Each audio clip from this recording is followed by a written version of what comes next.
This is the third time that I'm recording this video because I've accidentally deleted the last two.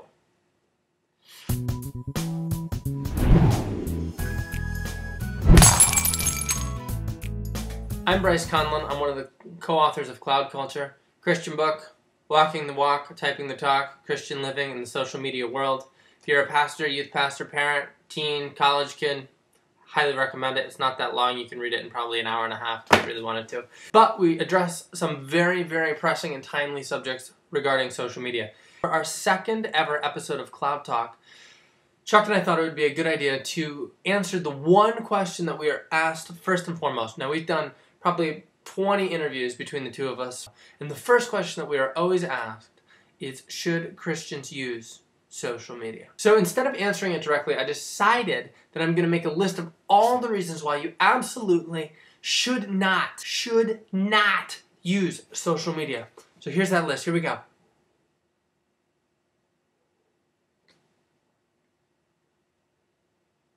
Did you get them all?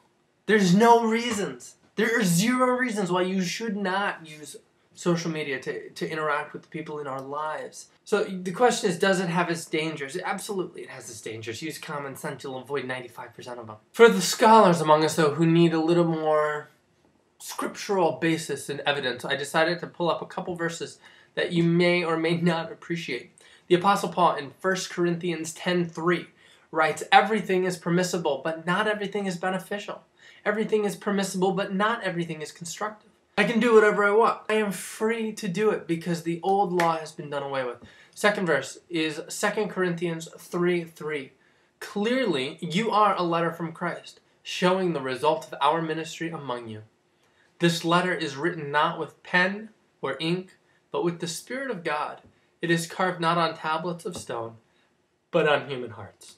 Paul is saying in this passage, listen, the Mosaic law, he references the tablets of stone. The Mosaic law has been done away with. It is no longer in effect.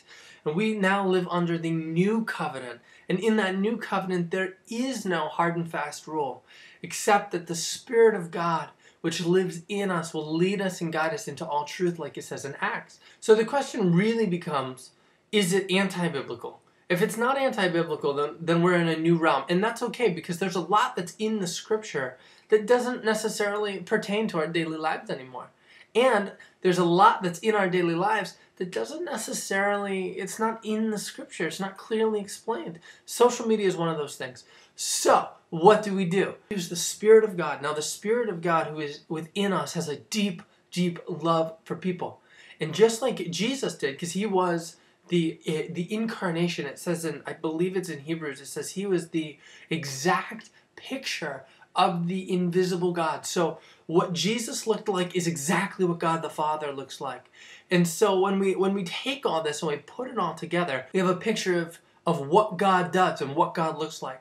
And what Jesus did as God was he pursued people wherever they were. So if they were prostitutes and the only place that he could get to them was at the dinner table, and that's where he went.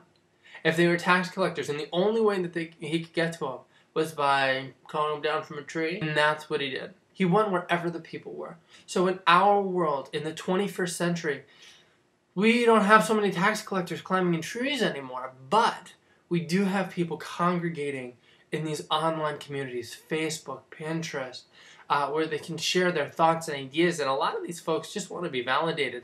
So we come in with that spirit of love. So I'm going to just 100% love on you the best way that I can. I'm going to make this about you. And whatever is going to show love to that person, that's what we do. Doesn't that sound like the gospel? Doesn't that sound like what Jesus did while he was walking the earth?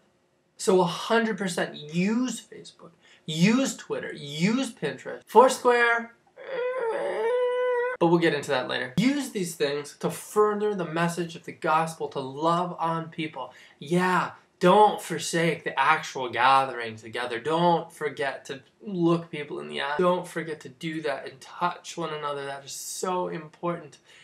But in the meantime, there's nothing wrong with social media. That's it for this episode. We'll see you next time on Cloud Talk. If you have any questions, shoot us an email at ask@cloudculturebook.com. We'll try to answer your questions in the order that we receive them. Don't forget to subscribe.